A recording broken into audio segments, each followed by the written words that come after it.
اور وہ اس کی کمپنی میں جاب پہ بھی ہوگا. یہ کہاں سے آیا؟ یہ اسلام کی نعمت ہے. یہ اس اللہ کی عظمت اور اس کے دین کے قبول کرنے کا نتیجہ ہے جو ساری انسانیت کے لیے خیر ہے. تو یہ بات یاد رکھنے کی ہے. اسی طرح سے انسانیت کو سلامتی نہ ملنے کے اسباب میں سے ایک سبب فقر و فاقہ بھی ہے. فقر و فاقہ بھی ہے، اور اس کی وجہ سے بھی انسان دوسروں کو تو کرتا ہی کرتا ہے قتل. مال چھینا، چوری کرتے ہوئے اس کو قتل کر دیا، ڈاکہ ڈالا، مار ڈالا، لیکن اپنی اولاد کو بھی قتل کرتا ہے. اپنی اولاد کو اس زمانے میں بھی ہوتا تھا اور آج بھی ہوتا ہے. بیٹوں کو بھی اور بیٹیوں کو بھی، اور خاص کر کے ہمارے ملک میں بیٹیوں کو زیادہ. کچھ لوگ بتاتے ہیں کہ ہندوستان میں لڑکیاں گھٹ رہی ہیں، لڑکے بڑھ رہے ہیں. ان کو شادی کرنے کو لڑکیاں ہی نہیں مل رہی. خاص کر کے ہریانہ وغیرہ کو آپ دیکھیں، وہاں لڑکیاں ہی نہیں مل رہی. ایک ساتھ اتنے ساری بھیڑ بول رہی کہاں ہیں لڑکیاں، ہم کو لڑکیاں ہی نہیں ہیں. کیوں؟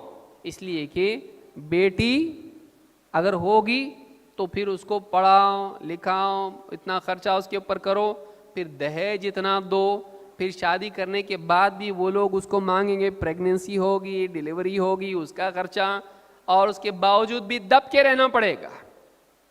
ہم لڑکی والے، وہ لڑکے والے، ان کے سارے ٹھاٹ برداشت کرنے پڑیں گے. اتنا کون کرے گا بھائی؟ اس کو دفن کر دو ماں کے پیٹ پہ ہی. تو یہ جو چیز ہے فقر اور سماجی عار کی وجہ سے بچوں کی جان محفوظ نہیں، بچیاں محفوظ نہیں. اسلام نے عقیدہ دیا کہ عزت دینے والا، ذلت دینے والا اللہ ہے، جان ڈالنے والا اللہ ہے. کسی کو حق نہیں ہے جان لینے کا. ماں باپ تھوڑی نہ جان ڈالتے ہیں، وہ تو اللہ جان ڈالتا ہے. تو اللہ کی دیوی جان کو قتل نہیں کر سکتے. اور مال و دولت دینے والا، رزق دینے والا اللہ ہے. تو پیدا ہوا، تیرا رزق لایا، تیری اولاد پیدا ہو رہی، وہ اس کا اپنا رزق لے کر آ رہی ہے. اس کا رزق تیرے پاس نہیں ہے، اس کا رزق اس کی تقدیر میں. تو مر بھی گیا تو اللہ دے گا اس کو. تو پیسوں کے لیے، رزق کے خوف سے، فقر و فاقے کے خوف سے اپنی اولاد کو قتل مت کر. یہ جو عقیدہ ہے تقدیر کا عقیدہ اور اللہ کے رزاق ہونے کا عقیدہ، یہ ان بچوں کی جان کے لیے سلامتی ہے جن کو آج ہمارے ملک میں باہر بھی ابارشن کے نام پر لوگ کیا کر رہے ہیں؟ قتل کر رہے ہیں. وہ لوگ پیدا ہونے کے بعد زمین میں دفن کرتے تھے، آج پڑھے لکھے لوگ ڈاکٹر کے پاس دواخانے میں جا کے پیٹ میں ہی دفن کر رہے ہیں. یہ پڑھا لکھا طریقہ ہے دفن کرنے کا، وہ جاہلانہ طریقہ تھا دفن کرنے کا.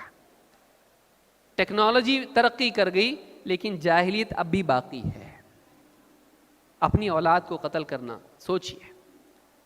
تو اللہ تعالیٰ قرآن کریم میں فرماتا ہے وَلَا تَقْتُلُوا أَوْلَادَكُمْ خَشْيَةَ إِمْلَاقٍ، اپنی اولاد کو فقر و فاقے کے خوف سے قتل مت کرو. نَحْنُ نَرْزُقُهُمْ وَإِيَّاكُمْ، انہیں بھی ہم رزق دیتے ہیں اور تم کو بھی. إِنَّ قَتْلَهُمْ كَانَ خِطْئًا كَبِيرًا، ان کا قتل بہت بڑا سنگین جرم ہے. ان کا قتل کیا ہے؟ سنگین جرم ہے. یہ تمہارا اختیار نہیں ہے کہ میرا بچہ ہے نا، میں چاہتی ہوں. آج ویسٹ میں مسئلہ بنا ہوا ہے امریکہ میں، لا ابھی اس تعلق سے الٹا آیا ہے. ورنہ آپ دیکھیں وہاں کہتے ہیں ہمارا بچہ ہے نا، ہم کو یہ رائٹ ہونا چاہیے کہ ہم ابارشن کریں یا اس کو پیدا ہونے دیں. وہ عورت کی مرضی ہے. کیسے مرضی ہے؟ وہ جان ہے، وہ زندگی ہے. اس زندگی کو قتل کرنا تیری مرضی کیسے ہوئی؟ جب تیری زندگی تیری مرضی کے بغیر قتل کوئی تجھ کو نہیں کر سکتا، صرف اس وجہ سے کہ وہ پیٹ میں بچہ ہے اور اس سے پوچھا نہیں جا سکتا، تو اس کی زندگی کا فیصلہ کریں، اس کو قتل کر ڈالے؟ نہیں. قرآن کریم میں اللہ تعالیٰ فرماتا ہے وَإِذَا بُشِّرَ أَحَدُهُمْ بِالْأُنثَىٰ ظَلَّ وَجْهُهُ مُسْوَدًّا وَهُوَ كَظِيمٌ. عرب کے لوگوں کا حال اللہ بیان کرتے فرماتا ہے کہ جب ان میں سے کسی کو بیٹی کے پیدا ہونے کی خوشخبری سنائی جاتی ہے تو اس کے چہرے پر اندھیریاں چھا جاتی ہیں. وَلَّ وَجْهُهُ مُسْوَدًّا وَهُوَ كَظِيمٌ، اور وہ اپنا غم اپنے سینے میں چھپائے دبائے رہتا ہے. بہت ڈسٹریس اس کو ہوتا ہے، بہت ٹینشن اس کو آ جاتا ہے، ڈپریشن میں چلا جاتا ہے. ہماری ماڈرن زبان کے اعتبار سے وہ کیا ہوتا ہے؟ بیٹی ہوئی کے ڈپریشن میں چلا جاتا ہو. وَلَّ وَجْهُهُ مُسْوَدًّا، چہرے پر کالک چھا جاتی ہے اور وہ بالکل غم اپنے اندر چھپائے پیے جاتا ہے. یتوارا من القوم من سوء ما بشر بہ، جو خوشخبری اس کو سنائی گئی ہے اس کی وجہ سے اپنی قوم میں چھپتا چھپاتا پھرتا ہے. کیا ہوا بیٹی؟ ارے رے بیٹی ہوئی. کسی آدمی کو اگر تیسری بیٹی ہوئی تو خبر سن کے لوگوں کو دیکھی، اس سے زیادہ ان کو دکھ ہوتا. کیا ہوا؟ لڑکا ہوا کہ لڑکی؟ لڑکی. اور کتنے بچے ہیں؟ اور 2 بیٹیاں ہیں. تیسری بھی لڑکی ہوئی. ہاں. ارے یعنی کوئی بہت بڑا اس پہ صدمہ، اس کو صدمہ ہو جاتا کہ اس کو دکھ ہوتا کہ کیا پھنس گیا تو یہ مصیبت میں پڑ گیا. اس زمانے میں بھی عربوں کا حال یہ تھا کہ بیٹی پیدا ہونا ایک غم کی خبر تھی. تو اللہ نے فرمایا یتوارا من القوم من سوء ما بشر بہ، جو خوشخبری اس کو سنائی گئی ہے اس خوشخبری کی وجہ سے وہ اپنی قوم میں اپنا منہ چھپاتا پھرتا ہے.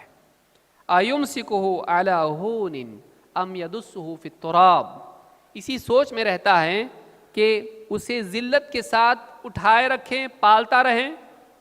2 میں سے ایک آپشن اس کے پاس ہوتا ہے، یا تو ذلت کے ساتھ میں اس بچی کو پالے، اس کی تربیت کرے، اس کو سنبھالے، زندہ رہنے دے، ام یدسہ فی التراب، یا پھر اس کو مٹی میں دبا کے دفن کر دے. کیا کرے؟ سوچتا رہتا ہے کہ کیا کروں، سنبھالوں گا تو بڑی ذلت ہوگی قوم میں بیٹی والا، اور نہیں تو دوسرا آپشن کیا ہے، اسے زمین میں دفن کر دوں. الا ساء ما یحکمون، کیسا برا فیصلہ ہے جو یہ کرتے ہیں. اللہ تعالیٰ نے ان لوگوں کی برائی بیان کی ہے کہ جو لوگ رزق کی وجہ سے، رزق کے خوف کی وجہ سے اولاد کو قتل کرتے ہیں، یا جو لوگ سماجی عار کی وجہ سے اپنی اولاد کو قتل کرتے ہیں، بیٹیوں کو قتل کرتے ہیں.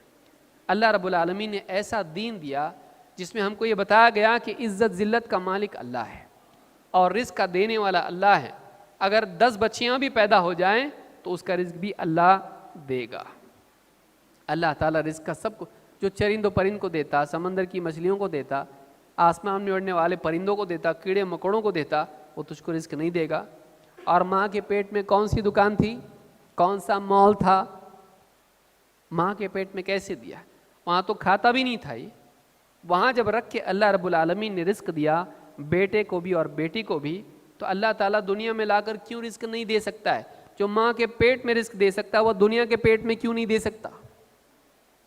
اور اگر اس وجہ سے کہ بیٹی کو ہم پالیں تو مسئلہ بن جائے گا ہمارے لیے، اگر سب لوگ اپنی بیٹیوں کو دفن کریں اور تیری ماں کو اگر دفن کر دیتے تیرے نانا نانی، تو تو آتا دنیا میں تو بیٹا بھی تو پیدا ہوتا بیٹی سے ہی نا، مرد بھی پیدا ہوتا ہے عورت سے، عورتیں ختم ہو جائیں تو مرد بھی آنا بند ہو جائیں گے.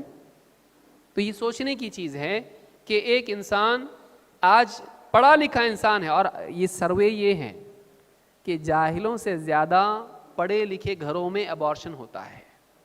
سوچیے، آدمی سوچے گا جاہل لوگ کرتے ہوں گے، ایسا نہیں. جاہل ہمت والا ہوتا ہے، اللہ پالنے والا ہے.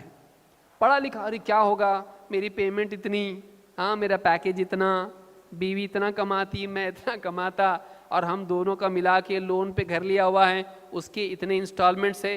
یہ جاہل ہیں، یہ پڑھا لکھا جاہل ہے جو اتنا نہیں جانتا کہ رزق کا دینے والا کون ہے، اللہ رب العالمین ہے. یہ جو ایمان ہے یہ اگلی نسل کے لیے سلامتی کا ذریعہ ہے. تقدیر پر ایمان اگلی نسل کے لیے امن و سلامتی کا ذریعہ ہے. عورت کو دیکھیے، عورت ہمارے معاشرے میں سلامتی کے ساتھ نہیں جیتی، اکثر اس کے ساتھ ظلم ہوتا ہے، خاص کر کے گھروں میں. بعض اوقات جاہل ماں باپ اس پر ظلم کرتے ہیں، اور بعض اوقات شوہر بھی اس پر ظلم کرتا ہے. ماں باپ، شوہر عام طور سے جہالت کی وجہ سے اپنی اولاد پر ظلم کرتے ہیں. بچیوں کو ان کی جائیداد میں حصہ نہیں دیا جاتا، بچیوں کو ان کی جائیداد میں حصہ نہیں دیا جاتا. بچیوں کے بہت سارے حقوق ہیں جن سے ان کو محروم کیا جاتا ہے. ان کے ذمے گھر کے بہت سارے معاملات آتے ہیں جو زبردستی ان پر تھوپے جاتے ہیں. بہت سے فیصلے، نکاح کے معاملات بھی ان پر تھوپے جاتے ہیں، زبردستی ان کا نکاح کر دیا جاتا ہے، ان کی کوئی پسند نہیں دیکھی جاتی. ہم اس کے حق میں نہیں کہ لڑکی جا کے خود پسند کر کے ماں باپ کو آ کے بولے مجھ کو پسند ہے میں کر کے آئی نکاح اس سے. نہیں، ایسا نکاح نہیں ہوتا ہے. لیکن یہ بھی ظلم ہے کہ بچیوں کی خواہش کے خلاف ان کی شادیاں کر دی جائیں اور ان سے پوچھا بھی نہیں جائے کہ اس کو پسند ہے نہیں ہے کیا ہے. اسلام نے بچیوں سے بھی اجازت لینے کا حکم ہم کو دیا ہے. اللہ کے نبی صلی اللہ علیہ وسلم کے زمانے میں ایک نکاح ایسا ہوا، اس عورت نے شکایت کر دی اللہ کے رسول صلی اللہ علیہ وسلم سے، تو آپ نے اس کو اختیار دیا اور آپ نے اس نکاح کو کیا کر دیا؟ ختم کر دیا، کیونکہ اس کی زبردستی اس کا نکاح ہوا تھا۔ تو اس طرح کے معاملات میں، چاہے بچیوں کا معاملہ ہو، چاہے بیوی کا معاملہ ہو، بیوی کے اوپر شوہر کا ظلم، کتنے شوہر ایسے ہیں جو بات بات پر بیوی کو ذلیل کرتے ہیں، صرف اس وجہ سے کہ دہیج نہیں آیا، ساس بھی اس کی ناک میں دم کر دیتی، جب بھی جھگڑا ہو دہیج کا معاملہ آ جاتا، کچھ بھی نہیں لائی، فقیروں کے گھر سے اٹھ کے آئی ہے، اس کو تانا دیا جاتا ہے۔ شوہر بھی مار پیٹ کرتا ہے، جب بھی اس کا بزنس نہیں چلتا ہے بھیج دیتا ہے میں کہ مار پیٹ کے، جاؤ کچھ لے کے آؤ وہاں سے۔ کتنے بے غیرت لوگ ایسے ہیں سماج کے اندر۔ اللہ کے نبی صلی اللہ علیہ وسلم بتاتے ہیں ایسے آدمی کا ایمان ہی ٹھیک نہیں ہے، اس کو بھی ایمان سے جوڑا گیا۔ اللہ کے رسول صلی اللہ علیہ وسلم فرماتے ہیں اکمل المؤمنین ایمانا احسنهم خلقا وخیارکم خیارکم لنسائہم خلقا۔ امام الترمذی اور ابن حبان نے اس کو روایت کیا۔ اللہ کے رسول صلی اللہ علیہ وسلم فرماتے ہیں ایمان والوں میں سب سے کامل ایمان والے وہ ہیں جو ان میں اخلاق میں زیادہ اچھے ہوں۔ ایمان والوں میں سب سے کامل ایمان والے وہ ہیں جو اخلاق میں اچھے ہوں، اور تم میں سب سے اچھے لوگ وہ ہیں، تم میں سب سے بہتر لوگ وہ ہیں جو اخلاق میں اپنی عورتوں کے لیے اچھے ہوں۔ اگر یہ بات انسان یاد رکھے کہ ایک انسان اچھا تبھی قرار پاتا ہے جب وہ اپنے گھر کی عورتوں کے ساتھ اچھا ہو، چاہے پھر وہ بیوی ہو جو بنیادی تعلق انسان کا ہوتا ہے، جو پہلا تعلق تھا آدم و حوا کا، پھر چاہے وہ ماں کے روپ میں ہو، وہ بیٹی کے روپ میں ہو، وہ بہن کے روپ میں ہو، اگر ان کے ساتھ اس کا سلوک اچھا نہیں ہے تو ایسا انسان اچھا نہیں ہے۔ اور جب ایسے انسان کا اخلاق اچھا نہیں ہے، جس انسان کا اخلاق اچھا نہیں ہے، تو اس انسان کا ایمان اچھا نہیں ہے۔ معلوم یہ ہوا کہ زندگی میں جب صحیح ڈھنگ سے ایمان آتا ہے تو انسان کا اخلاق اچھا ہوتا ہے، اور سب سے تو اچھا ہوتا ہی ہے، خصوصاً وہ سماج کا سب سے کمزور طبقہ عورت، ان کے ساتھ اچھا ہوتا ہے۔ آپ دیکھیں ہر سماج میں عورتوں کے ساتھ استحصال ہوتا آیا ہے، حتیٰ کہ آج کے اس جدید دور میں بھی جس میں عورتوں کے حقوق کی بات کی جاتی ہے وہ بھی استحصال ہیں۔ عورت کو آنے دو باہر، آئیے، ایڈورٹیزمنٹ ایجنسی میں آپ کے لیے دروازہ کھلا ہوا ہے، آپ کم کپڑے پہنو، فوٹو نکالو، صابن کے ساتھ، ٹائر کے ساتھ، پنکھے کے ساتھ، آپ کو ہم اپنی چیزیں بکوانے کے لیے ہم اس طرح سے استعمال کریں گے۔ یہ بھی عورت کا استحصال ہے، یہ بھی عورت پر ظلم ہے کہ عورت کو ورغلا کر آزادی کے نام پر نمائش کی چیز بنانا۔ کوئی بڑا عہدہ عورتوں کو نہیں ملتا، سب چھوٹے چھوٹے عہدے ملتے ہیں، لیکن عورت کی آزادی کے نام پر عورت کا استحصال کیا جاتا ہے۔ تو پرانا دور اور نیا دور بہت زیادہ فرق نہیں ہے اس کے اندر، خالی عورت کا فائدہ اٹھانا، اس پر ظلم کرنے کی صورتیں بدل گئی ہیں۔ تو حدیث میں یہ بتایا گیا ہے کہ ایمان کا تقاضا ہے کہ انسان کا اخلاق اچھا ہو، اور ایمان کا تقاضا ہے کہ ایک انسان عورتوں کے ساتھ اچھا سلوک کرنے والا، ان پر ظلم کرنے والا نہ ہو، ان کے حقوق ادا کرنے والا ہو۔ جب انسان کے اندر ایمان ہوگا، اللہ سے ڈر کے بہنوں کی جائیداد دے گا، اس کا حصہ دے گا۔ ایمان انسان کا صحیح ہوگا، عورت پر ظلم نہیں کرے گا، اس کا حق ادا کرے گا، اس سے اچھا سلوک کرے گا۔ ایمان دل میں ہوگا، پرائی عورتوں کو چھیڑ خانی ان کے ساتھ نہیں کرے گا۔ نوجوان چوراہے پر بیٹھ کر آتی جاتی بچیاں، کوئی کالج جا رہی، کوئی بازار خواتین جا رہی ہیں، برقعے میں کوئی ہے، کوئی پرائے دوسرے دین دھرم کی بچیاں ہیں، ان کو دیکھ کے ان کا مذاق اڑا رہا ہے، کوئی پتھر مار رہا ہے، کوئی کنکریاں مار رہا ہے، کوئی پھول مار رہا ہے، کوئی ڈانٹ مار رہا ہے کاغذ کے، کوئی آواز دے رہا ہے، چھیڑخانی کر رہے ہیں، حتیٰ کہ معاملہ یہاں تک چلا جائے کہ کسی کے ساتھ زناکاری بھی ہو رہی ہے، اس پر ظلم بھی ہو رہا ہے، کسی کے ساتھ میں اس کو چھیڑا جا رہا ہے، کالجز کے اندر، جابز میں کوئی عورتیں ہیں تو ان کے ساتھ اس طرح کا معاملہ ہو رہا ہے۔ مومن وہ ہے جس سے خواتین سلامت رہیں۔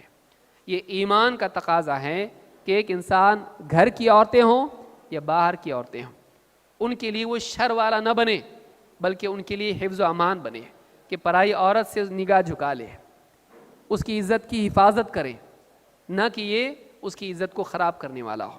تو یہ ایمان کا تقاضا ہے جس سے دوسرے محفوظ رہتے ہیں۔ اسی طرح سے آپ دیکھیں گے، آخری بات کہہ کے میں اپنی بات کو ختم کر رہا ہوں، کہ سماج میں ایک سلامتی ختم ہونے کا ایک معاملہ یہ بھی ہوتا ہے کہ کسی نے آپ کے ساتھ ظلم کیا تو آپ انتقام اس سے لیتے ہیں اور سلسلہ جاری رہتا ہے۔ ایک آدمی نے فلاں کو مارا، قتل کیا، یا اس کو اذیت پہنچائی، ہاتھ پاؤں توڑ دیے اس کے، اب اس کے خاندان والے کیا کرتے ہیں؟ ٹھیک ہے، ہمارے بھائی کو، ہمارے دوست کو، ہمارے چچا کو، ہمارے باپ کو انہوں نے ایسا کیا، ہم اس کے خاندان والوں پر ظلم کریں گے۔ پھر وہ جا کر اس کے بھائی کا قتل کرے گا، وہ جا کر اس کے باپ کے ہاتھ پاؤں توڑے گا، وہ جا کر اس کے بچوں کا قتل کرے گا۔ اس طرح سے انتقام سماج کے امن و امان کو خراب کرتا ہے۔ لیکن جس انسان کو یہ بات یاد ہو کہ اگر میں دوسروں کو معاف کروں تو اللہ مجھ کو معاف کرے گا، جس انسان کے دل میں یہ ایمان ہو کہ معاف کرنے والوں کو اللہ معاف کرتا ہے، اور اللہ تعالیٰ معاف، دنیا میں ایک انسان دوسروں کو معاف کرے، آخرت میں اللہ تعالیٰ اس کی غلطیوں کو، گناہوں کو معاف کرے گا۔ اگر یہ دل میں انسان کے ہے تو دوسروں کو معاف کرنے والا بنتا ہے، اور معافی کے نتیجے میں سماج میں سلامتی آتی ہے۔ اگر ہر آدمی بدلہ لینے لگے، آپ بتائیے سماج سلامت رہے گا؟ نہیں۔ سماج میں ہمیشہ غلطی کرنے والے لوگ رہیں گے، کبھی جان بوجھ کے، کبھی انجانے میں بھی غلطی ہوگی، اور اس سے کسی کا نقصان ہوگا، کسی کو تکلیف ہوگی۔ لیکن اگر ہر آدمی اس تکلیف کا بدلہ لینے لگے تو سماج میں بالکل ایک بحران پیدا ہوگا، کیاس آئے گا۔ اگر سماج میں لوگ معاف کرنے والے بنے تو ایسا سماج سلامت رہتا ہے۔ اور معافی کی بنیاد کیا ہے؟ کیا ملے گا؟ یہ ایمان کے نتیجے میں انسان کو ملتا ہے کہ اگر میں اس کو دنیا میں معاف کروں تو اللہ تعالیٰ آخرت میں مجھ کو معاف کرے گا، اگر میں اس کی غلطی معاف کروں اللہ میری غلطیاں معاف کرے گا۔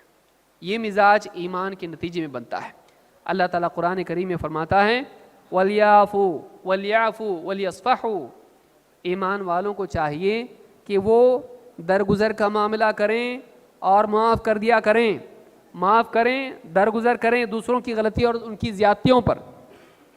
أَلَا تُحِبُّونَ أَن يَغْفِرَ اللَّهُ لَكُمْ، کیا تم یہ پسند نہیں کرتے کہ اللہ تمہاری مغفرت کرے؟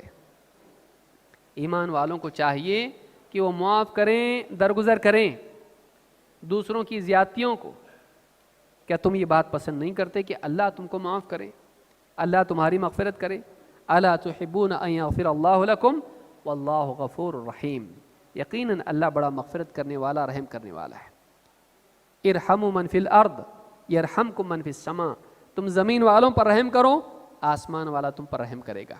یہ جو مزاج ہے یہ ایمان کے نتیجے میں پیدا ہوتا ہے، اور اس کے نتیجے میں سماج میں امن و سلامتی آتی ہے۔ لہٰذا اس آیت میں اللہ رب العالمین نے معاف کرنا سکھایا۔ کبھی ایسا بھی ہوتا ہے کہ انسان کو انصاف چاہیے ہوتا ہے لیکن ملتا نہیں، انتقام لینے کی بھی طاقت نہیں ہوتی ہے، اور وہ آدمی اندر سے تڑپ کے رہ جاتا ہے کہ میرے پورے خاندان کو فساد میں قتل کر دیا گیا، اور میرا کیا؟ حکومت میرا کیس قبول ہی نہیں کر رہی ہے، تو اب میرا انصاف کہاں ملے گا؟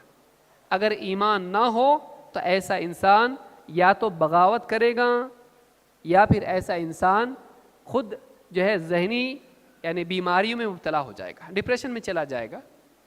ایسے لوگ کبھی بھی یعنی اس مصیبت سے نکل نہیں پاتے ہیں۔ ایمان ہے جو انسان کو امید دلاتا ہے، ٹھیک ہے دنیا میں انصاف نہیں ملا نا، آخرت میں ملے گا۔ یہ جو احساس ہے انسان کو ہمت ہارنے سے بچاتا ہے۔ ایسا انسان جو اپنے اوپر، اپنے گھر والوں پر، اپنے متعلقین پر ہوئے ظلم کا بدلہ چاہتا ہے لیکن دنیا میں اس کو انصاف نہیں ملتا ہے، تو ایسے انسان کے لیے ایمان ایک طاقت بنتا ہے، ایک تسکین اور ایک مرہم بنتا ہے کہ دنیا میں نہیں ملا نا، آخرت میں ملے گا۔ اللہ تعالیٰ قرآن کریم میں فرماتا ہے وَلَا تَحْسَبَنَّ اللَّهَ غَافِلًا عَمَّا يَعْمَلُ الظَّالِمُونَ، ظالم دنیا میں جو کچھ کر رہے ہیں تم لوگ ایسا مت سمجھنا کہ اللہ تعالیٰ اس سے غافل ہے۔ تو اس گمان میں مت رہنا، اس دھوکے میں مت رہنا، اس غلط فہمی میں مت رہنا کہ ظالم دنیا میں جو کچھ بھی شر پسندی کر رہے ہیں، شر مچا رہے ہیں، اللہ تعالیٰ اس سے غافل ہے۔ اللہ نہیں دیکھ رہا ایسا نہیں ہے، اللہ دیکھ رہا ہے۔ انما یؤخرہم لیوم تشخص فیہ الابصار، اللہ تعالیٰ انہیں ایک ایسے دن کے لیے مہلت دے رہا ہے جس میں نگاہیں اٹھی کی اٹھی رہ جائیں گی، ہیبت سے آنکھیں کھلی کی کھلی رہ جائیں گی، سب لوگ گھبرائے ہوئے ہوں گے اس دن، خاص کر کے وہ لوگ جنہوں نے دنیا میں دوسروں پر ظلم و ستم کیے تھے۔ تو ایسا مت سوچنا کہ اللہ تعالیٰ کو معلوم نہیں دنیا میں کیا ہو رہا ہے، ایسا مت سمجھنا کہ تجھ پر جو ظلم ہوا ہے وہ اللہ تعالیٰ کے علم سے یہ چیز غائب ہے یا اللہ اس سے غافل ہے، نہیں، اللہ تعالیٰ ہر چیز کو جانتا ہے، ہر چیز کو دیکھتا ہے۔ پھر کیوں نہیں مل رہا دنیا میں انصاف؟ کیوں ظالم پھل رہے پھول رہے یہاں پہ؟ کیوں ان کو طاقت مل رہی یہاں پہ؟ کیوں وہ بچے ہوئے، کیوں محفوظ ہیں؟ اللہ تعالیٰ نے دنیا میں ان کو مہلت دی ہے۔ دنیا کی زندگی جیسے ختم ہو جائے گی، قیامت کا دن قائم ہوگا، اللہ تعالیٰ اس دن ہر اس انسان کو انصاف دلائے گا جس کو دنیا میں انصاف نہیں ملا۔ ایسا انسان جب اس کا ایمان ہی ہوتا ہے، آج نہیں تو قیامت کے دن انصاف ملے گا، ایسے انسان کے لیے امید پیدا ہوتی ہے، اور امید انسان کو مایوس ہونے سے، ٹوٹنے سے، یا پھر انسان کو پھٹنے سے بچاتی۔ اس کو یاد رکھیے، اگر انسان مایوس نہیں ہوتا ہے، امید رکھتا ہے، تو امید انسان کو ٹوٹنے سے یا پھٹنے سے بچا لیتی ہے۔ یا تو آدمی ٹوٹ جاتا ہے، یا پھر غصے سے، غم و غصے سے پھٹ جاتا ہے اور سماج میں مجرم بن کے دوسروں پر ظلم کرنے لگتا ہے۔ تو یہ دونوں جرم ہیں، دونوں برائیاں ہیں، مایوس ہو جانا بھی برائی ہے، اور اسی طرح سے انسان کا دوسروں پر ظلم کرنا، شر بن جانا، بگڑ بن جانا، مجرم بن جانا، بگڑنا، یہ بھی برائی ہے۔ لیکن جب انسان کے پاس امید ہوتی ہے آخرت کی امید اسے دوسروں کے لیے سلامتی والا بناتی ہے۔ ایسا انسان دوسروں پر ظلم نہیں کرتا، اور ایسا انسان مایوس ہو کے خودکشی بھی نہیں کرتا۔ بہت سارے لوگ ایسے معاملات میں اتنا زیادہ ان کو ڈپریشن، انگزائٹی اور اتنی زیادہ ان کو سٹریس ہوتی ہے کہ بہت سارے لوگ اس طرح کی خودکشی بھی کر لیتے ہیں۔ تو یہ ان کے لیے بھی سلامتی بنتی ہے، امید ہے۔ لہٰذا ایک انسان یہ بات یاد رکھے کہ ایمان حفاظت ہے، ایمان حفاظت ہے، ایمان کے ذریعے سے آخرت میں بھی سلامتی ملتی ہے، اور ایمان سماج میں سلامتی لاتا ہے۔ اللہ رب العالمین ہم سب کو اس بات کے سمجھنے کی توفیق دے، اور لوگوں کو ایمان کی طرف بلانے، اللہ کا صحیح تعارف کرانے، اللہ تعالیٰ کی قدرت اور اس کی رحمت کا تعارف لوگوں کو کرانے، اور آخرت کی ہولناکیاں اور آخرت پر یقین کی طرف لوگوں کو لانے کی ہم سب کو توفیق عطا فرمائیں۔ اقول ھذا واستغفر اللہ لی ولکم۔